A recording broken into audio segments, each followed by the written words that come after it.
Oh, man, let's go. I am excited. Welcome, everyone, to the Slate. Adam Kaufman, Jeff Ulrich. He is pinch hitting for Reed T. Fowler. He had to be highly compensated to do so, and he would never be here. He would never, ever show up if not for the fact that we just have ourselves a phenomenal Thursday night football game to look ahead to. We will get to many things: NFL, Saturday games, Sunday games, maybe mix in a little bit of hockey, NHL, assuming COVID allows any games to actually take place tonight, just because Moose here, as we know, he is a pucks guy. So welcome, everyone. Your questions, your comments, your concerns, your thoughts, whatever they are, get them in. YouTube, Twitch, Twitter, wherever you are watching us, and we will mix them in as we are here with you for the better part of an hour. Again, Jeff, AK, good to see you. How are you, man?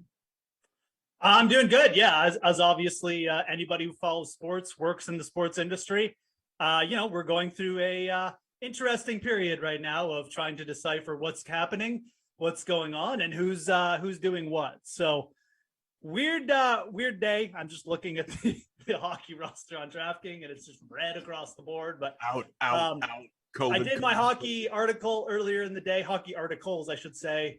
We'll see how relevant they are right now when we get to that later. But football first and foremost, obviously, because we actually have a big game tonight, like a very meaningful one.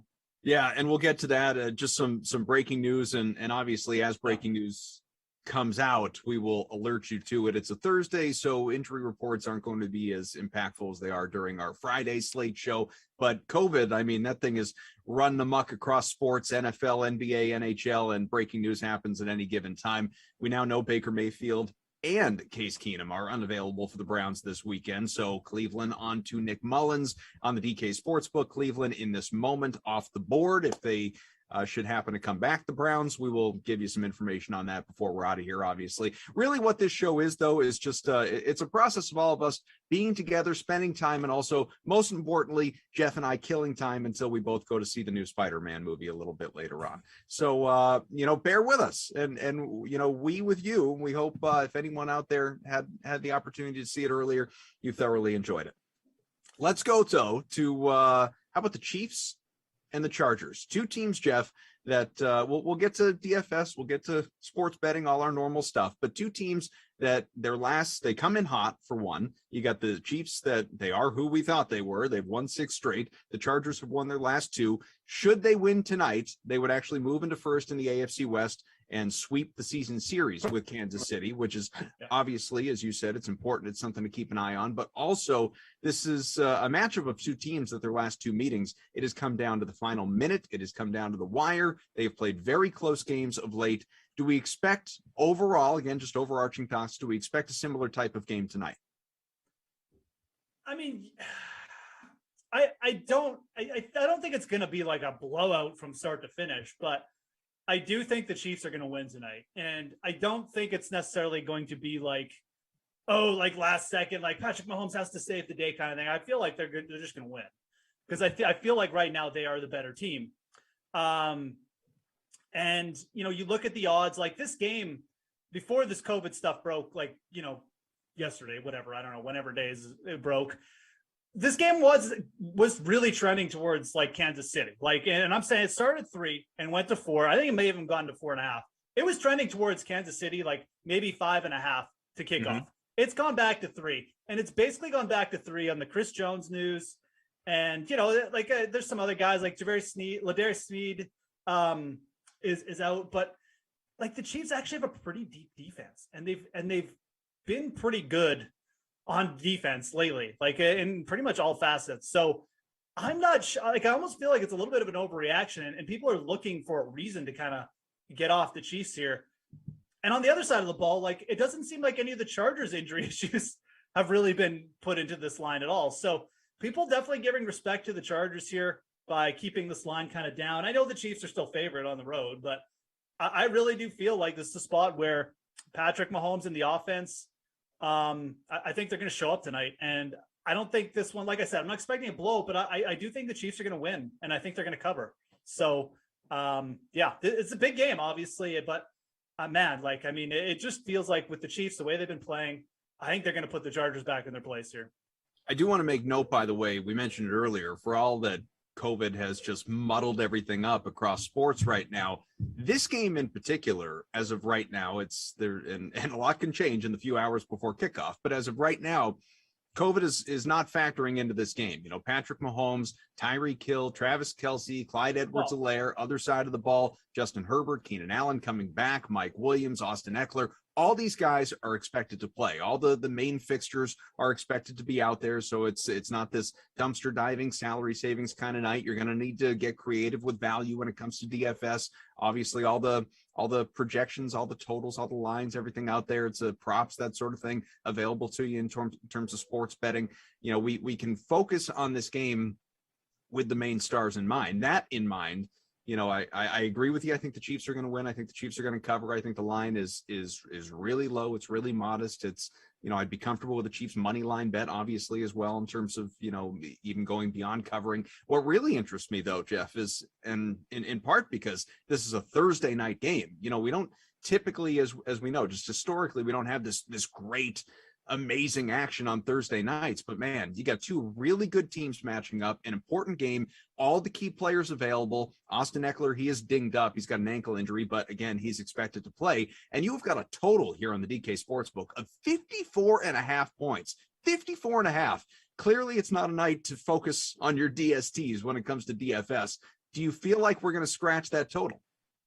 Well, I mean, and this line moved, man. I mean, like this was at like 51.5 early in the week. It's at 52 this morning. So like this line has moved, and it's because of like you mentioned, COVID hasn't had an issue, but that's just on the offense. It has had an issue because Chris Jones is out, like legitimately the Chiefs' best player. And there's some banged up guys for the Chargers as well. Like I haven't looked if they've ruled Asante Samuel out or Derwin James, but those guys both very questionable for the Chargers. And at the very least, they're coming in with no practice this week on a short week. So like, I think people finally realize like the defenses are kind of in trouble in this game. And, you know, you've got Austin Eckler is going to play. You've got Keenan Allen back for the Chargers. So we're kind of just going like full tilt here with the offenses. And yeah, I kind of do think we might scratch this over. I really am expecting like a heavy, you know, some scoring. I'm expecting Patrick Mahomes, like I said, and his offensive weapons are all healthy now. He's even got a couple of receivers playing better, and Mecole Hardman and Byron Pringle to potentially work off of down the field. I think you will see Patrick Mahomes play well. And if the Chiefs get out and start scoring points, man, like the Chargers are just going to play faster and faster. So yeah, I think the over here, even at 54.5 is very doable. If we get into some of the props, I'm sure you've been looking at the DK Sportsbook, studying some of these things, whether it's QB props, wide receiver, running back props. Obviously, we can start at the QBs. Both these guys, Patrick Mahomes, Justin Herbert, they're very similar in terms of their passing yard totals. 282.5 for Mahomes, 285.5 for Herbert. Two players that have obviously performed very well in their head-to-head meetings. Not that they, you know, specifically go against one another, but the head-to-head meetings between these teams. Given what we expect from the offense, I mean, just starting at the quarterbacks, are you looking for 300 plus passing yards from both these guys? Yeah, kind of am. And you can play that way. Like you could even just hit them both up. But, you know, if you think Patrick Mahomes is going to pass for over 300 yards, I don't know how you don't take the over on Justin Herbert as well. Because, again, like the Chargers already throw the ball a lot. And if Patrick Mahomes is hitting passes downfield, I mean, like the Chargers, you know, Eckler is banged up. I don't think the Chargers are going to come in here and be running the ball. Like if they're scoring points, it's through the air. So I'm just looking at the player parlays right now. And again, I mean, these guys they've definitely like the people on the DraftKings Sportsbook have done their homework here. You know, a lot of the times you can get like both quarterbacks for like over 300 yards. Well, the player prop tonight is Herbert and Mahomes both over 400 yards. And I got to be honest, at plus 2,800, I don't even hate it. Like, I really don't even hate it. I think that's the kind of game we could get on tap here. And looking at some of these player parlays, you know, Herbert for over 400 yards and 3 touchdowns, Mahomes for over 400 yards and 3 touchdowns. I really don't hate taking a shot with one of those too. I mean, again, obviously if I like the Chiefs, I probably would am more on the Mahomes side of it, but yeah, I think you will see the yards flow here. I think if I'm looking at QB props, you know, obviously like we're not getting like plus money here to hit the yardage, but I think you are getting plus money to hit Mahomes over 2.5 receiving touchdowns. And I like that one. I like that one quite a bit. Again, with some of these guys banged up and out, it's just going to create coverage problems, especially in the red zone where the Chargers actually aren't that efficient anyways, and the Chiefs are. I think you'll see Patrick Mahomes pass for over 2.5 tonight.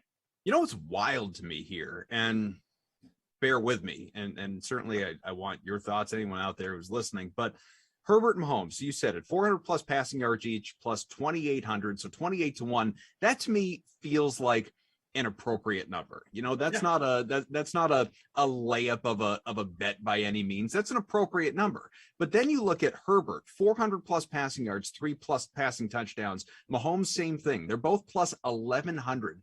To me, that feels like a big number. A big number for what is still a hell of a game. Like, it's still a Thursday night. It's still like you got to put some respect on the defenses. It's still like, I know you got Hill and Kelsey. I know you got Allen and Mike Williams, but you also have one like 400 passing yards. I don't know when we started, just feeling like that's easy, even for elite players and even with the rule changes in today's NFL. But on top of that, the three like that with 3 plus passing touchdowns, when I'm looking at it and saying, man, I don't know, Mahomes can run for a touchdown real easily. Clyde Edwards-Helaire can vulture multiple touchdowns. We saw it last week. And then Eckler's Eckler, man. He's got touchdowns in 5 straight games. He's got like 16 touchdowns or something like that on the year.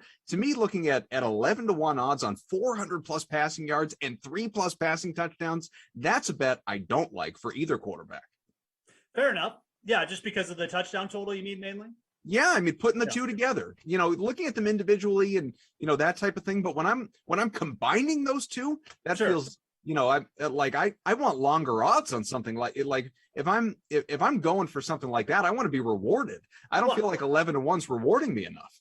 And I mean, yeah, you're not wrong in saying that. At the same time, like, if you look at Patrick Mahomes' career, I mean, I don't have all his game logs up. I would bet he probably has averaged doing this twice a year. So plus 1,100, like, I don't think that you're getting poor odds to do it. Now, Herbert's maybe a little bit of a different case because the Kansas City defense, even without Chris Jones, I don't think they're going to be quite the pushover that people think they are. But I could see Herbert pushing for over 400 yards. I definitely could see that. So if we can beg of producer Eamon to look that up for us, because I can't do it while we're doing the show. I'd be very curious how many times in their very young careers, obviously, Mahomes and Herbert have each gone for 400 plus and 3 plus passing touchdowns. I would virtually guarantee that Patrick Mahomes has done it at least 5 times, but I could be wrong on that. Yeah, be curious to know. Maybe not 5. Well, he's done it once this year against Dallas. Oh no, sorry, against the Raiders. Yeah, I mean, I certainly, I'm not looking at it and saying it's impossible. I'm not looking at it and saying, oh, he's never done it. And I'm sure obviously he's got plenty of playoff experience. You factor in playoff games, even more, opportunities. And like you said, I'm sure he's done it. I don't know. I feel like I want a bigger bet on that. So if we go to running back and wide receiver props, I mentioned CEH.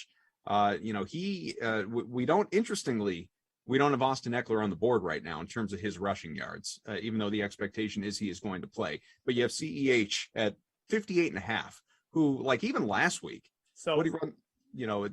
That's a I don't know. I don't like that number. I'm going to interrupt you for 1 sec. Yeah. Mahomes did this twice in 2020, and he did it twice in 2019. Okay. So he's averaging about doing it twice a year. So I actually at plus 1,100, if you take his historical sample from the last 2 years, you're actually getting good odds because it's saying he's going to do it basically an average of once every 8 games per year. Well, Naaman just notes, and obviously, like you said before, he's done it the one time this year. Yeah. I don't know. I actually think the odds on that it sounds sick, but for Mahomes, I think it's actually pretty fair. You called out 5. Naaman said 5. So there you go. Yeah. Well, I want you to, whenever you get out of the movie why they pay me the big bucks and you review this game, I want you to boast on Twitter that you got this one right if that ends up happening. What about CEH? Do you agree with me? You'd go under 58.5 if you were even going near that number, and maybe you're not. Yeah, I mean, look, Clyde Edwards-Helaire he is what he is. Like, he's the lead back on a team that uses Darrell Williams a lot, doesn't run the ball a lot. They have Patrick Mahomes, who obviously is just like a red zone weapon. Patrick Mahomes runs the ball a little bit too. Like, he's just not really that exciting a back. I mean, is there a scenario, like if Clyde Edwards-Helaire goes over 58.5 rushing yards today, And it's not even really a bad matchup. Like the Chargers aren't really a good rush defense, but if he does that, I mean, you're basically thinking like the Chiefs defense kind of dominated, maybe the Chargers offense kind of just blew it. And Edwards-Helaire just ended up getting more carries in the second half because this game kind of just turned into a stinker. It's basically the opposite of what we've been talking about. So it's hard for me to sit here and say, oh yeah, I like the over on Edwards-Helaire too, when I think that the offenses here are going to kind of, make this a faster game than it would be if Clyde Edwards-Helaire was dominating, which, I mean, it's one possible outcome, but I just don't think it's very likely. I think with the defenses banged up too, and the passing games being able to work, and neither of these teams, Chris Jones being out and the Chargers not really having like that great a pass rush anyways, I think you're just going to see the passing offenses dominate, and I'm not really interested in taking the over on rushing totals. If anyone has questions, get them in. Looking at the receiver totals then, obviously we both expect there to be plenty of passing yards. We expect both the QBs to go over 300 passing yards. Jeff's sitting here talking about 400 plus from each guy. So some of your key names, Keenan Allen, who, as we said, coming back, 75.5, Tyreek Hill, 77.5, Travis Kelce, 67.5, Mike Williams, 56.5. These are all very similar odds, obviously. The one that I like a lot, it's not one of the studs. Not that I think they're not going to hit them or going to be bad or something like that. We can go one by one if you want. But one that really jumps out at me, how about Byron Pringle at 27.5? I like that number. I'd go over. Yeah, and I mean, look, like if my if my feeling about this game comes true, and we do get like the Mahomes 400 plus yards, I mean, Pringle and Mecole Hardman could go over. They'll just go over. They'll go over. Like they'll catch a 30-yard pass. Like they may only get 2 passes, but like one of them could be like a 30-yard touchdown, right? So again, it's just how do you view this game? Are you in complete disagreement with me? It's going to be a bust. The Chiefs are going to be fine. They're going to dominate on defense again, and they're going to run the ball, and it's just going to be boring. Or like the Chargers are going to fight back. They're going to pass the ball a lot, and it's going to be fast paced. Yeah. I like Pringle as a player better than Hardman. I think he's finally getting some respect too from Andy Reid. So I would probably lean Pringle, but like Hardman's playing a lot too. And again, at these levels, I mean, you have to like both these guys.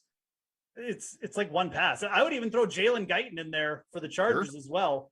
He's playing on like 3 sets for the Chargers.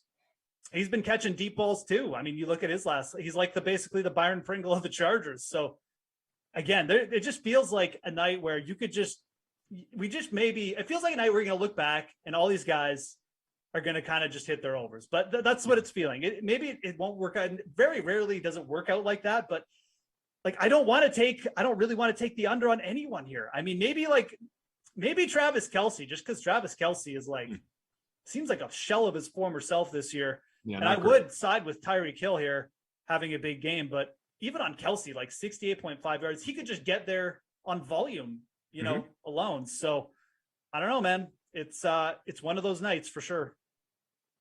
Keenan Allen, are you, I know you just said, obviously you'd be comfortable taking the over on all these guys, but if you had to pick one, Allen, Kelce, Williams, Hill, the studs, obviously, right, among the wide receivers, is Allen the one that you're most comfortable hitting the over? I mean, like I don't feel like I like attacking the quarterback props better. I guess what I'm trying to say. Like I'm not super pumped about necessarily like targeting, because the one thing about this game is we do have a lot of different receivers to talk about. Like Mike Williams, that's the reason I don't like any of the receiving, the actual catches props. Like, sure, exactly, right? Like Mike Williams, if he catches 2 touchdowns again and goes for like 120 yards, like Keenan Allen could end up with like 7 catches for like 70 yards. So I don't think that necessarily you have to like go out there and bet Keenan Allen or anything like that to go over. But if you do if there is one player that I feel comfortable, and if there is one stud kind of player, I would say I would just take the over on Tyreek Hill. Again, I think people are overlooking the fact that like the Chargers are a little bit banged up. They certainly have allowed some big plays, at times, especially to like better teams. And like, there's only so much time that can exist in between big games for Tyreek Hill. Like, that's just the type of player he is. He's going to go off eventually. So, Allen, more of a possession receiver with the receiving yards with Tyreek Hill. I mean, this actually feels pretty low for Tyreek Hill, like 77.5. I mean, I don't like that's not a usual number we get on Tyreek Hill. So I would lean him of all the big names. Mike Williams is pretty tempting too, I have to admit, at 56.5. I just like Mike Williams is just he's very, very boomer bust. I mean, so well, why don't we spin our sports betting conversation about all these guys into DFS, obviously, and looking at this, this is one of those nights, and I use this analogy talking to somebody earlier. We're not talking about, I don't know, a Giants Jaguars Thursday night game where, you're going to have all this salary left over and it's, pricing is just not an issue and put whoever the hell you want in the captain spot and all that. You got to you're fading not just someone, you're fading multiple people, key guys in this game tonight, especially if you want to pay all the way up to Mahomes is 18 grand in the captain spot, Hill 17-1, Herbert 16-2, Eckler, who again is expected to play even though his prompts are not on the board currently, 15-3, Allen 14-1, even Kelsey or Williams are both north of $11,000 in the captain spot. So you've got really expensive guys, obviously, and then trying to mix in as many as you want to that you can actually afford when it comes to, your flex positions. That's why we talk about guys like Pringle and I don't know, Palmer or like you said, Hardman or, Darrell Williams. Like you got to really, you half your lineup might be these guys that are like 3K or below. What's your approach tonight to building a lineup? Yeah. So I actually think this is the kind of game where you can start like a Pringle or a Guyton or a Mecole Hardman in the captain spot, because I think that I want to get both quarterbacks in, right? Mm-hmm. I mean, obviously we're talking about points, how good a setup it is for the offense. Well, the way you do that is you put a cheap player in and then you just roster all the other studs. And we've seen this work out in big games, like where games where there's lots of offense where, it's either like you captain a player and then you have like a complete punt that does almost nothing, or you captain a flex guy who's really cheap, and then you have studs at the rest of your position. Pringle lets you fit in both quarterbacks, and he lets you fit in like Tyreek Hill as well. So if he ends up going for 70 yards and a touchdown, or maybe 2 touchdowns or something, I mean, I think Byron Pringle will be, the play, but it doesn't necessarily have to be him. Like it could be Mecole Hardman too. That's where it comes down to, you got to take a leap of faith. I think the other path is, you're just basically punting a position. Like if you want to captain Mahomes, I mean, like who are all your $200 plays, right? Noah Gray, like I'm just throwing out like the backup tight end, kind of thing. Yeah, like that, but we have seen that. Josh Kelly, that's another one. Yeah, Kelly for sure. He could get a little work. I mean, we know that Eckler isn't going to be necessarily playing the whole game. So yeah, even if he does, he's not 100%. Yeah. So putting those guys in the flex and then just loading up at studs at the other position, I think that's the other way to go about it. So I'm kind of expecting, again, if the game goes the way I think it's going to go, one of those strategies to work out. And in a way, like these games they're more variance filled, because like if you, obviously like we're talking about guys like Pringle. I like Pringle, but like he could legitimately get like 3 targets and like 1 catch for 10 yards too. Mm-hmm. And like, good Lord, Noah Gray. I mean, if this game ends up being like a little bit boring and like Noah Gray gets 0 points, I mean, your lineup's dead probably. So, they're high variance strategies, but again, when the games get shootout-ishy like this, you need to have all the studs in there because. Or was that shootout-ishy? Shootout-ishy, yes. Okay, I want to look it up. I will look that up.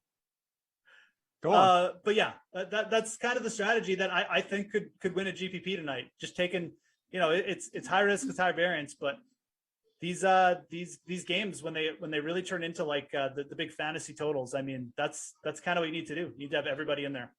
Looking at some of the projections for tonight, and some people use different sites for this type of thing, obviously, but some of the ones that I'm looking at here in terms of ownership projections, not point projections, we could get to some of that if we want to, but clearly, your most popular guys, Mahomes, Herbert, Hill, they're all going to be in 50+% of lineups. Allen, Eckler, Kelsey, probably north of 40%. So there's there's not a lot of differentiation necessarily in there. It's where you got to get creative with, some of your punt plays, the Pringles and all these other guys, Hardmans of the world, like we were talking about before. What I think is really interesting, not surprising, but interesting, is all these big names. Looks like the captain ownership tonight is really spread out as well. You've got Mahomes, Herbert, Hill, Allen, Eckler, all at 9+%, like in the 9 to 12% projected ownership in the captain spot. Yep. So, I mean, is there a guy, if you are paying up for a stud, is there someone that you feel most comfortable with in allowing yourself to obviously build out the rest of that lineup? Yeah. So I mean, in those spots, like you just want the purest upside. And for me, that's the receivers. Like it's Mike Williams because he's so cheap, and it's Tyreek Hill because he's just Tyreek Hill.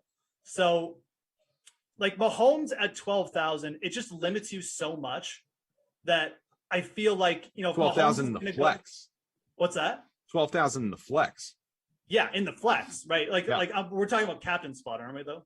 Right. That's what I mean. So Mahomes at 18 grand, if you were to captain him. Exactly. And I feel like if Mahomes is going off, like, I don't want to say it's a given, but like, there's a very good chance that like Tyreek Hill is also going off with them. Those two are just so connected and correlated, right? That Mahomes, by the way, went for 25 fantasy points the last time these teams matched up back in October, and Hill went for just 10.7. Yeah, for sure.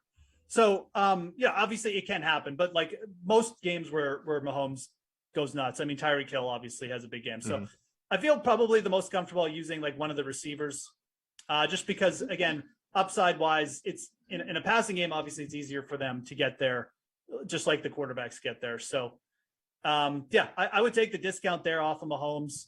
I think Justin Herbert is fine though too. I mean, like you can captain Herbert.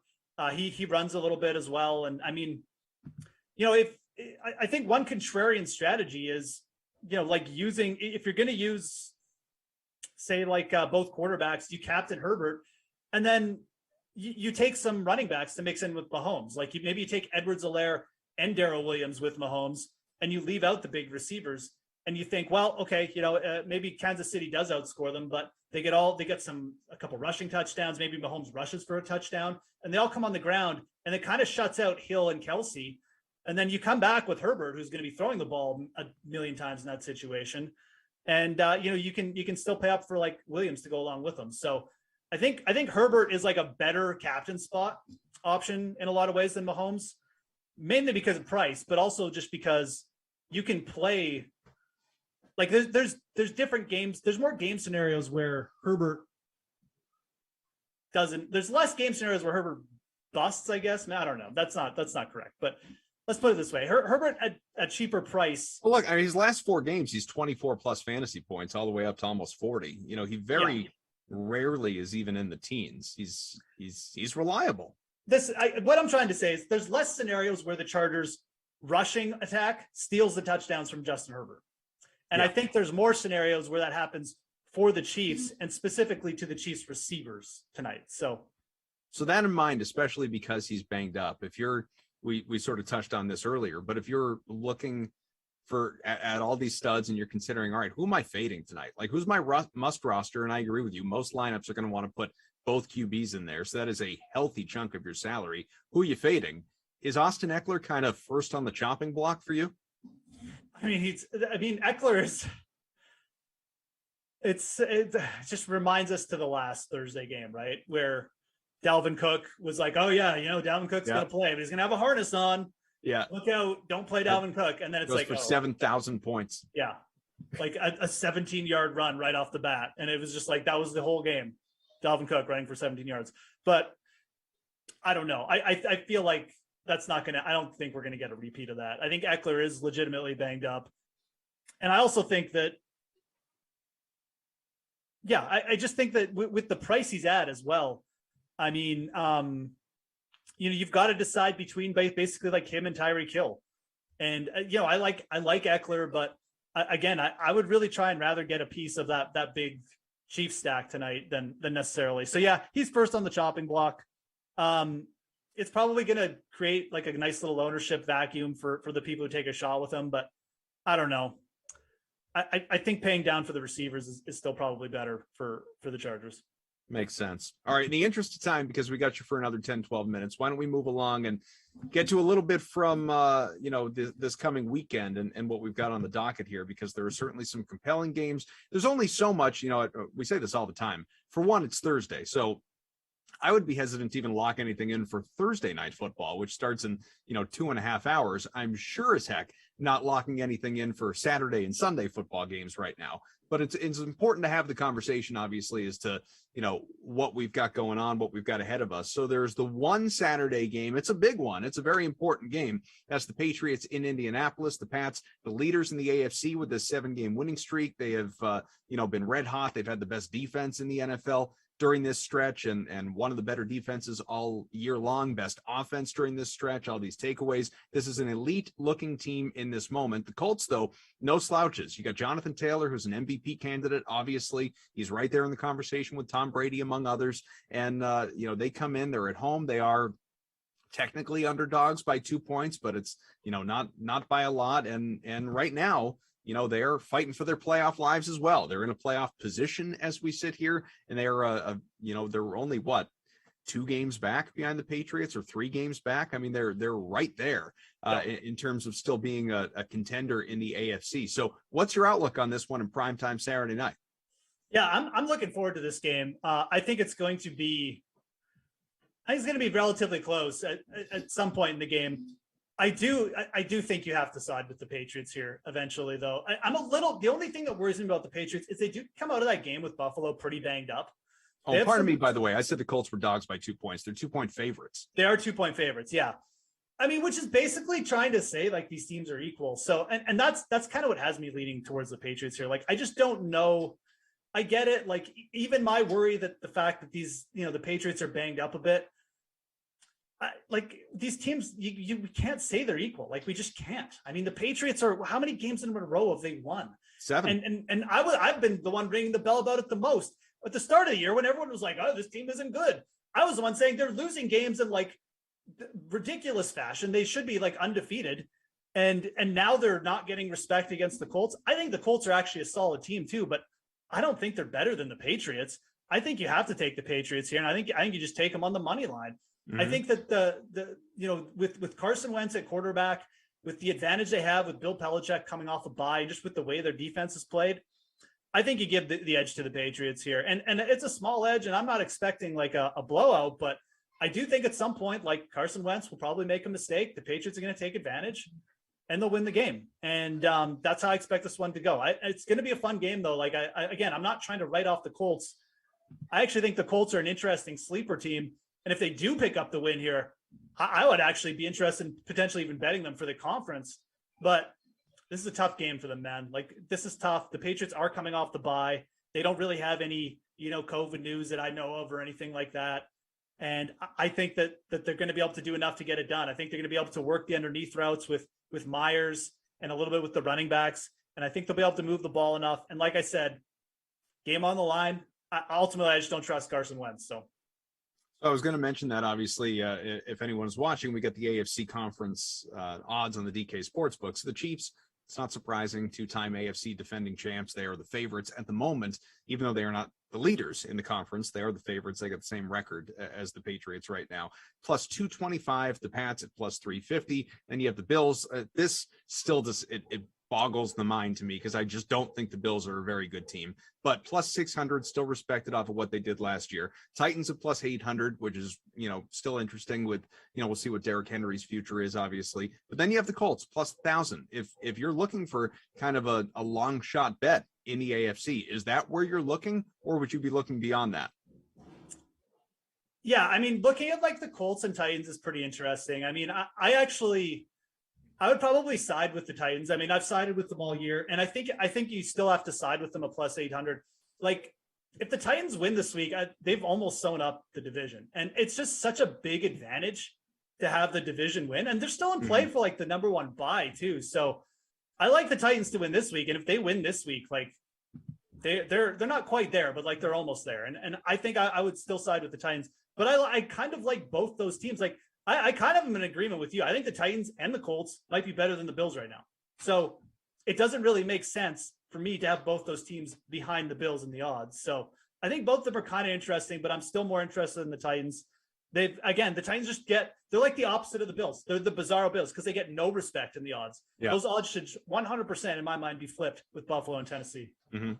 No, I agree. Makes a lot of sense.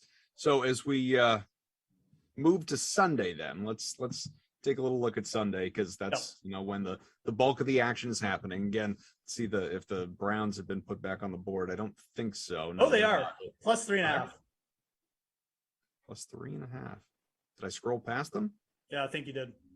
There should be right at the top. Go to the very top. I'll go to the very top. There you are. Oh, there they are. Yeah. They're the other Saturday game. That's why. Yeah. The Browns plus. Yeah, I was looking at Sunday. So the Browns so that's why I said there was the one game before, because they weren't on the board. Since we started talking about the Pats and the Colts, they came back on the board. So in the last 2 minutes. So there you go. 3.5-point favorites, the Raiders in Cleveland, with this sort of wishy-washy quarterback situation that Cleveland is dealing with right now. Before I guess we go to Sunday, now that this is back on the board, what's your outlook on this one?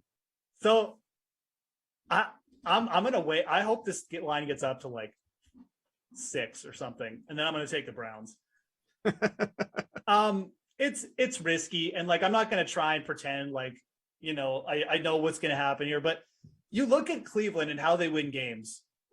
How much does the quarterback position really matter to the Cleveland Browns? As long as Nick Chubb is out there, and as long as they don't lose too many more players, they're starting to lose players on defense, which I admit is concerning. But now they're getting 3 points, and they still have really good defensive players out there. Not everyone's been ruled out. They still have a good O-line. It's the Raiders. The Raiders on the road, favored against anyone right now. They still Darren Waller's banged up. I mean, what is so good about the Raiders that they should all of a sudden be favored?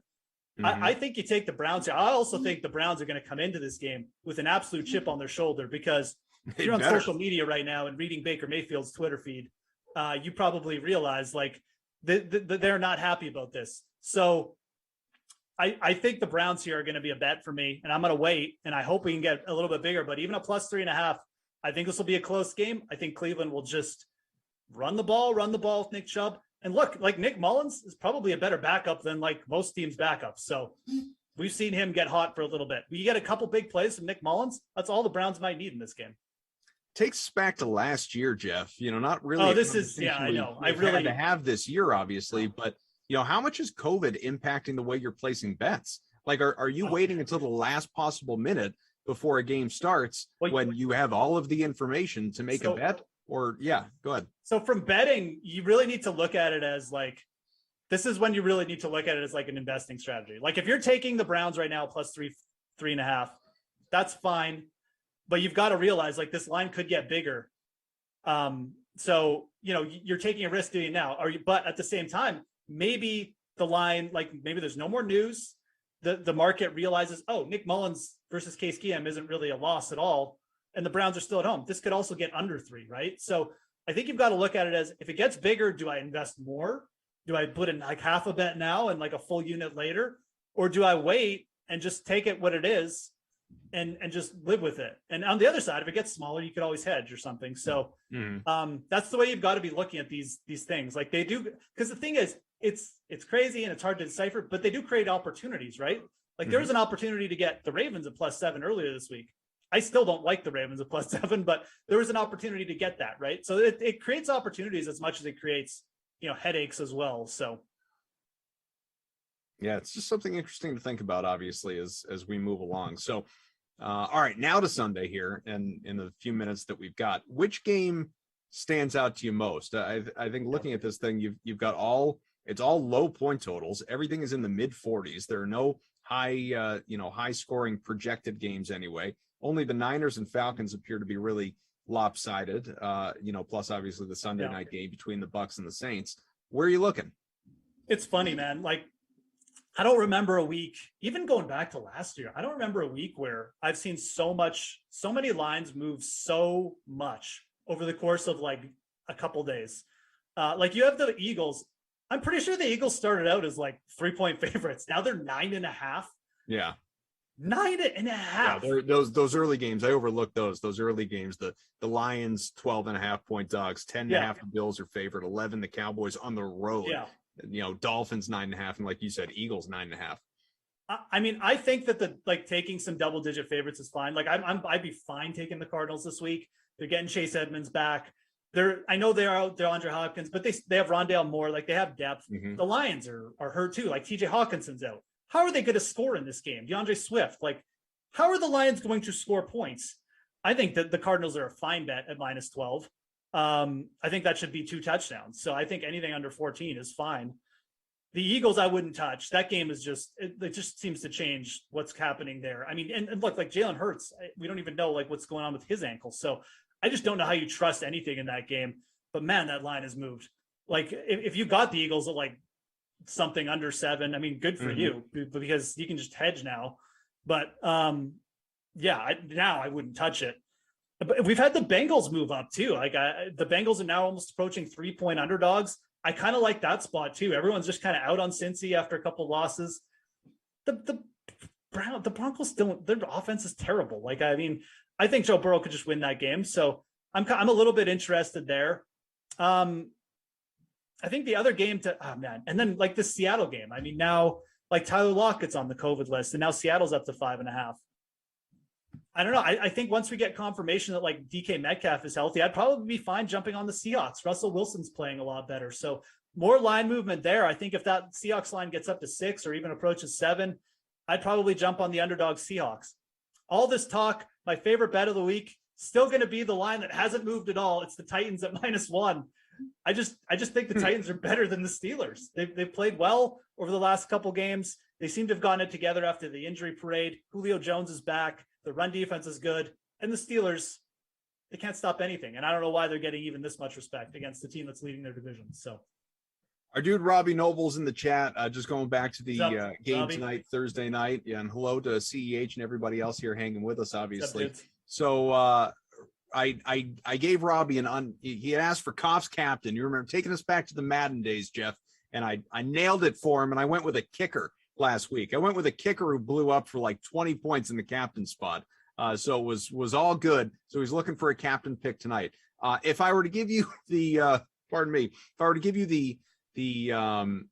very run-of-the-mill captain, I haven't built my lineup yet, but what I'm thinking right now, I would be most inclined to captain Herbert. Again, not a hot take, but if I'm looking for a cheaper captain, Robbie, I think Darrell Williams is the guy that I would lock in. What's your thought on a go-to captain for you? I want to throw out Pringle, but it is hard to take Pringle over Darrell Williams when there's only 600 separation. And like Pringle's high this year is 14 points, and like his high in targets is 6. And even if I think it's going to be a shootout, like does he get more than 5 targets? I think you kind of got to go with Williams as well for the cheap play. Now you can still sprinkle in like another one of those guys like Guyton or Pringle, but I think Darrell Williams is definitely the cheap captain. And I would not be shocked if that, like I said before, that worked out. Kind of in agreement with you on Herbert as well, but I'll throw out Mike Williams as my kind of higher end captain's pick. Sure. I just think you look at the top plays. I think most of these guys have like 2 touchdown, 100-yard potential, and Mike Williams is the cheapest. Mm-hmm. And I don't even know how many people are going to use him. Like, I just feel like he's kind of fallen out so far out of favor that people just kind of just like, Keenan Allen's just going to catch all the balls now. I could completely see this being the Mike Williams game, like bounce back. So yeah, I definitely like captaining him, but I definitely don't mind the Herbert call either.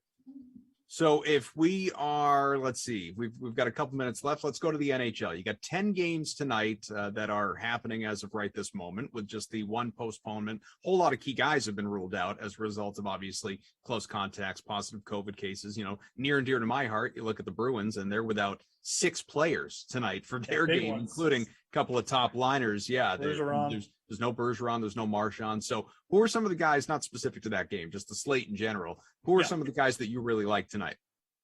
Yeah, I mean, I think the Oilers bounce back tonight, and they're on a 6-game losing streak. I think Connor McDavid, you just start there. But, the Vegas first line is just absolutely insane right now. Pacioretty, 10 goals in his last 7 games. Pairing him with Chandler Stevenson and Mark Stone is just so easy, and it just keeps your salary average like nice and safe for the rest of your spots. That's a great one. But I also like, the thing is, you can play like Pacioretty and Connor McDavid tonight because Carolina, there's a ton of value. Like, Nino Niederreiter is going to play a ton. He's 3,200. Their defenseman's back. D'Angelo, he's like 5,900. He's not expensive. So there's a lot of cheap guys. The Flyers forwards are cheap. James Van Riemsdyk, I like at like 3K. They're playing the Canadians. So this is a night where, because of the injury stuff, you can play like Pacioretty, you can play McDavid. Mm-hmm. You could probably throw like Kaprizov in there too if you wanted, because you could use like Warren Fugali, who's playing alongside Connor McDavid tonight. He's the bare minimum at 2,500.